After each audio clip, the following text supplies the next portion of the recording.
Hello friends, Krishna classes में आपका बहुत बहुत स्वागत है।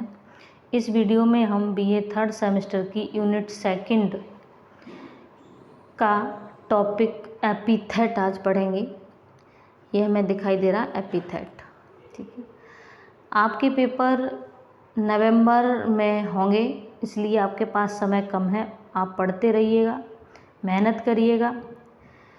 देखिए, यदि सभी यूनिवर्सिटीज़ में, बहुत सारी यूनिवर्सिटीज़ में पेपर थॉर्टिकल आता है, डेस्क्रिप्टिव टाइप आता है। यदि पेपर आपका थॉर्टिकल आता है तो आप, जैसे मैंने नोट्स तैयार किए हैं, आप बिल्कुल ही नोट्स को ऐसा का तैसा तैयार कर लीजिए। आप बहुत अच्छे मार्क्स गेन करेंगे। और यदि आपका पेपर ऑप्शनल आता है तो आप इस कॉन्सेप्ट को डीप एंड वाइड पढ़िए, इसी से आपके सभी ऑप्शनल क्वेश्चन क्लियर होंगे। तो देखेंगे, देखो एपिथेट। एपिथेट को हिंदी में कहते हैं उपाधि या विशेष नाम। विशेषण के रूप में ये कार्य करता है। जैसे किसी व्यक्ति की कैरेक्टरिस्टिक्स, क्वालिटीज़ के अकॉर्डिंग उसे एक विशेष नाम दे दिया जाता है, एक उपाधि दे दी जाती है, उसे एपिथेट कहते हैं। और इसका ड्रामा में कहाँ यूज़ होता है, मैंने इसको बहुत ही डीप एंड वाइड एक्सप्लेन किया हुआ है, तो आप बने रहिए शुरू से लेकर अंत तक। तो उपाधि आपने देखा होगा, हमारे समाज में, हमारे घर में किसी व्यक्ति या किसी बच्चे या किसी महिला की जैसी क्वालिटीज़ होती हैं, उसके अकॉर्डिंग उसको निक नेम दे देते हैं। जैसे महात्मा गांधी, नाम तो उनका वैसे क्या है, महात्मा गांधी, लेकिन उन्हें उपाधि किसकी दे दी गई है, राष्ट्रपिता, बापू की। तो इसी तरह से देखो, हम समझते हुए पढ़ते हुए चलेंगे और समझेंगे। यहाँ एन होना चाहिए, ठीक है। एन एडजेक्टिव और phrase that is used to describe somebody something's most important quality. An adjective एक विशेषण और फ्रेज दैट जो इज यूज्ड प्रयोग किया जाता है टू डिस्क्राइब वर्णन करने के लिए, समबडी मीन्स किसी की, समथिंग मीन्स किसी वस्तु की, मोस्ट इम्पॉर्टेंट क्वालिटी। एडजेक्टिव क्या होता है, एपिथेट क्या होता है, एक एडजेक्टिव और फ्रेज होता है जिसका प्रयोग किसी व्यक्ति या वस्तु की मोस्ट इम्पॉर्टेंट क्वालिटी को वर्णन करने के लिए किया जाता है। आगे समझेंगे, देखो epithet is originated from the Greek word epitheton. ध्यान रखेंगे इसको, इस तरह के प्रश्न आते हैं ऑप्शनल में। तो एपिथेट जो वर्ड था वो ऑरिजिनेटेड हुआ था कहाँ से, फ्रॉम ग्रीक वर्ड। ज़्यादातर वर्ड हमारे ग्रीक से लिए गए हैं। ग्रीक वर्ड एपिथेटॉन से लिया गया है। और विच मीन्स जिसका अर्थ है एट्रीब्यूटेड और एडेड। एट्रीब्यूटेड या एडेड। तो एट्रीब्यूटेड का अर्थ होता है सिमिलर क्वालिटीज़ या फीचर्स, जैसी उसकी क्वालिटीज़ हैं उसी सिमिलर क्वालिटीज़ के अकॉर्डिंग उसको एक नया नाम दे दिया जाए।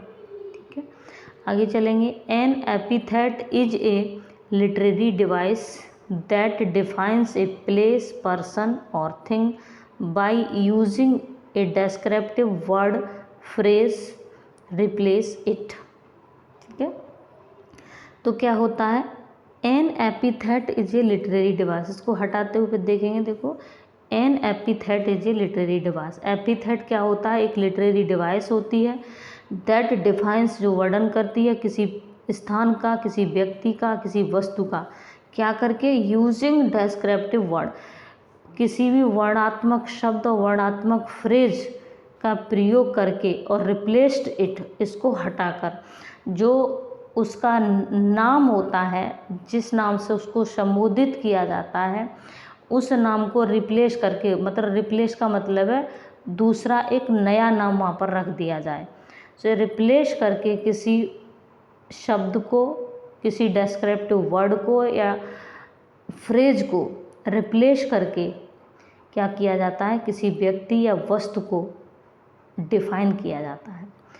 To give a nickname according to characteristics.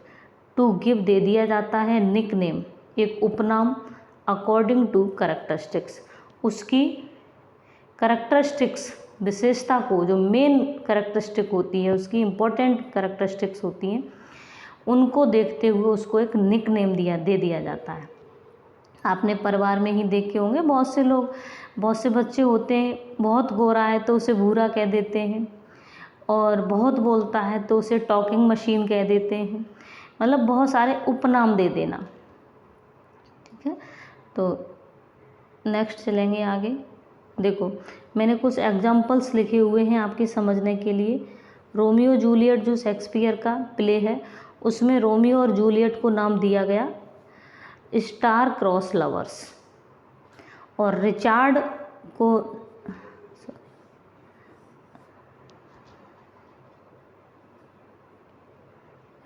जो था उसको नाम दिया गया लॉयन हार्ट, इवान को नाम दिया गया टेरिबल, अलेक्जेंडर को नाम दिया गया द ग्रेट। वैसे ओरिजिनल नेम इनके क्या हैं, ये हैं, लेकिन इनकी कैरेक्टरिस्टिक्स के अकॉर्डिंग इनको ये नाम दे दिए गए। समझ में आया? तो इसको क्या कहते हैं, एपिथेट कहते हैं। अब इसको समझेंगे, इसके टाइप्स को समझेंगे। Types of epithet. एपिथेट के टाइप्स क्या होते हैं? फर्स्ट है हमारा फिक्स्ड एपिथेट। फिक्स्ड एपिथेट क्या होता है, देखो समझेंगे। Fixed epithet occurs when a writer uses same word और phrase for same person, thing और लोकेशन। फिक्स्ड एपिथेट जो ऑकर्स घटित होता है व्हेन, जब ए राइटर, एक लेखक, यूजेस प्रयोग करता है सेम वर्ड, सेम शब्द का, सेम फ्रेज का, फॉर सेम पर्सन, थिंग और लोकेशन के लिए। फिक्स्ड एपिथेट तब घटित होता है जब एक राइटर क्या करता है, same person, same thing, same वस्तु के लिए सेम वर्ड और सेम फ्रेजेस का प्रयोग करता है। It is also called Homeric epithet. इसे होमेरिक एपिथेट भी कहते हैं। ध्यान रखेंगे, फिक्स्ड एपिथेट को होमेरिक एपिथेट भी कहते हैं। ठीक है, और क्योंकि जो होमर थे राइटर, उनकी चलो समझ लेते हैं। होमर की जो वो थी ओडिसी जो उनका प्ले था, तो ओडिसी जो उनका प्ले था, उसमें Odysseus is referred to as many minded. ठीक है, तो ओडिसस को क्या नाम दे दिया गया, मैनी माइंडेड, कई माइंडेड। मतलब मैनी माइंडेड का मतलब वो इतना माइंड घुमाता था कि कई जगह उसका दिमाग चलता था। और ये नेक्स्ट है टेलमैकस को नाम दे दिया गया साउंड माइंडेड, और पेनलॉप को नाम दिया गया प्रूडेंट। इस तरह से ये क्या है, फिक्स्ड एपिथेट हो जाता है। नेक्स्ट आगे चलेंगे। सेकंड है हमारा ट्रांसफर्ड एपिथेट। तो ट्रांसफर्ड एपिथेट क्या होता है? ट्रांसफर्ड एपिथेट इज होता है when an adjective usually used to describe one thing is transferred to another. Transferred epithet is होता है व्हेन, जब एन एडजेक्टिव, एक कोई विशेषण यूजुअली यूज्ड प्रयोग किया जाता है टू डिस्क्राइब, वर्णन करने के लिए, वन थिंग, किसी वस्तु को, is transferred to another, transfer कर दिया जाता है टू अनदर। एक किसी वस्तु को क्या, किसी व्यक्ति को क्या कर दिया जाता है, दूसरे में ट्रांसफ़र कर दिया जाता है, तब वहाँ पर ट्रांसफर्ड एपिथेट होता है। अब जैसे मैं आपको एग्जांपल से समझाती हूँ ट्रांसफर्ड एपिथेट को। जैसे for example, I had a wonderful day. I had a wonderful day. I means मैं हैड मीन्स रखता हूँ, ए वंडरफुल डे मतलब मेरे पास एक वंडरफुल डे था, बहुत अच्छा दिन था। तो यहाँ पर इसका मतलब क्या है, देखो, day is not itself wonderful. Day अपने आप में वंडरफुल नहीं है। Speaker had a wonderful day. Speaker का जो कह रहा है, वक्ता है, उसका डे वंडरफुल है। जैसे हम कहें आज तो बहुत अच्छा दिन रहा हमारा, मतलब दिन अच्छा नहीं था, दिन अपने आप में अच्छा नहीं था, लेकिन हमारा दिन अच्छा था। तो यहाँ ट्रांसफर्ड कर दिया गया, मतलब यहाँ राइटर। तो एपिथेट वंडरफुल, जो वंडरफुल एपिथेट है actually describe the kind of day. Wonderful जो एपिथेट है वो एक्चुअली वास्तव में डेस्क्राइब वर्णन करता है काइंड ऑफ डे। डे को वर्णन करता है, डे का वर्णन करता है द स्पीकर एक्सपीरियंस्ड, जिसका स्पीकर को क्या है, एक्सपीरियंस्ड है, अनुभव है मतलब। तो यहाँ पर जो डे है वो वंडरफुल नहीं है, लेकिन क्या है, स्पीकर को दिन वंडरफुल लग रहा है। जैसे हमें दूसरा उदाहरण बताते हैं आपको ओरली, जैसे आई सैट या he sat tired chair, he sat tired chair, वो है थकी हुई कुर्सी। टायर्ड चेयर मतलब कुर्सी थकी हुई नहीं थी। ही सैट टायर्ड चेयर, वह खुद थका हुआ था और कुर्सी पर बैठ गया। तो उसका जो टायर्ड जो शब्द है वो किसके लिए, कुर्सी के लिए नहीं बल्कि किसके लिए आया है, राइटर के लिए आया है। ठीक है, इस तरह से ये हो जाता है हमारा ट्रांसफर्ड एपिथेट। केनिंग एपिथेट 3 है हमारा केनिंग एपिथेट। तो केनिंग एपिथेट क्या होता है समझेंगे। Canning is a 2 word phrase. Canning जो क्या होती है, 2 वर्ड फ्रेज होता है, 2 शब्द वाला।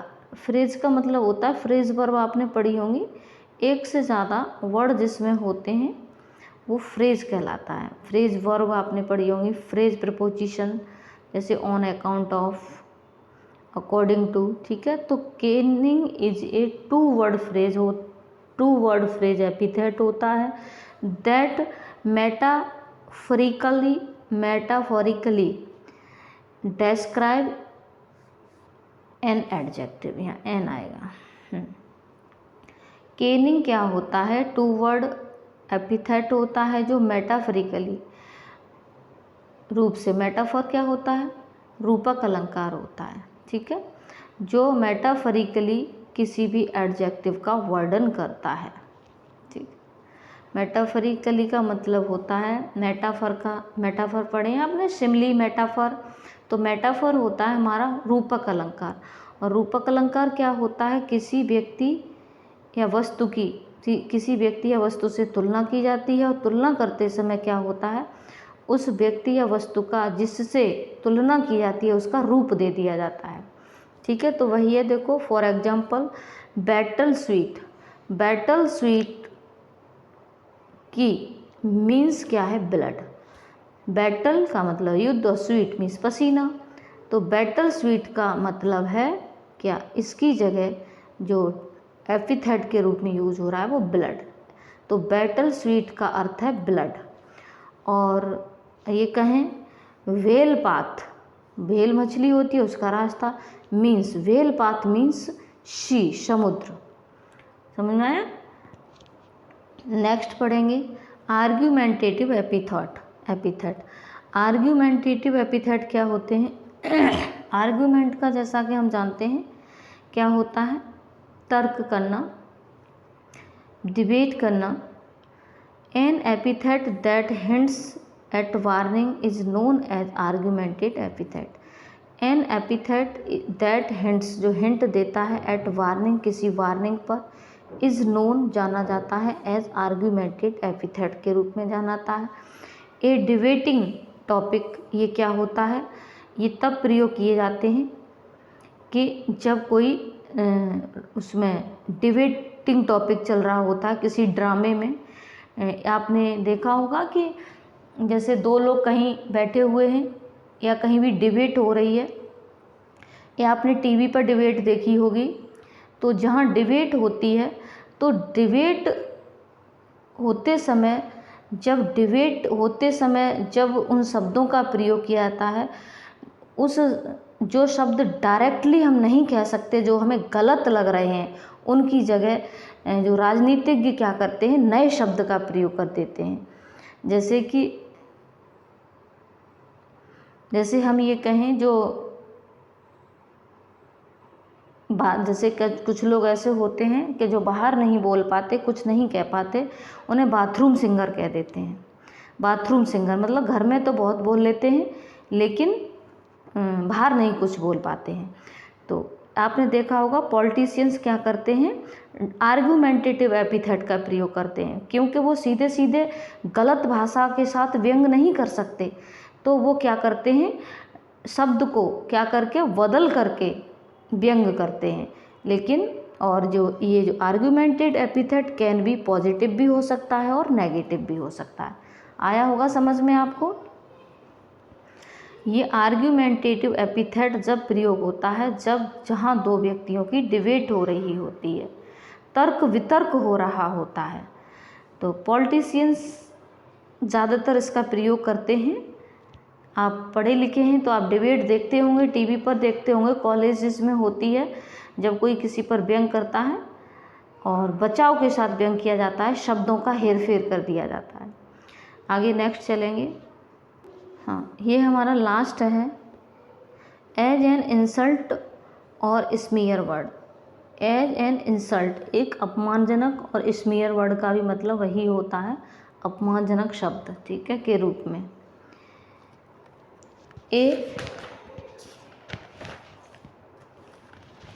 हाँ नेक्स्ट चलेंगे। ए डेरोगेटरी नेम और मीनिंग फॉर समवन और something is linked by smear words epithet, ठीक है। ए डेरोगेटरी नेम, डेरोगेटरी नेम का मतलब होता है एक अपमानजनक या अनादरपूर्ण नाम, और मीनिंग और अर्थ, फॉर समवन किसी के लिए, और समथिंग किसी वस्तु के लिए प्रयोग किया जाता है, और उसका लिंक्ड होता है, मतलब उससे स्मीयर वर्ड से, अपमानजनक शब्दों से उसका लिंक होता है। समझ में आ रहा है। जो आर्ग्यूमेंटेटिव एपिथेट और इंसल्ट और स्मीयर वर्ड्स, इनका ज़्यादातर पॉलिटिशियंस इसका प्रयोग करते हैं, और ड्रामे में जब यहाँ पर ऐसा लगता है कि कोई एक अपोजिट या खलनायक उसका क्या कर रहा है, इनडायरेक्ट वे में अपमान करने की कोशिश कर रहा है, ठीक है, तो वहाँ पर ऐसे स्मीयर वर्ड्स का प्रयोग किया जाता है। तो मुझे उम्मीद है कि ये वीडियो आपको अच्छी लगी होगी और समझ में आया होगा। तो हम नेक्स्ट वीडियो में नेक्स्ट टॉपिक के साथ मिलेंगे। Thank you. जय हिंद, जय भारत।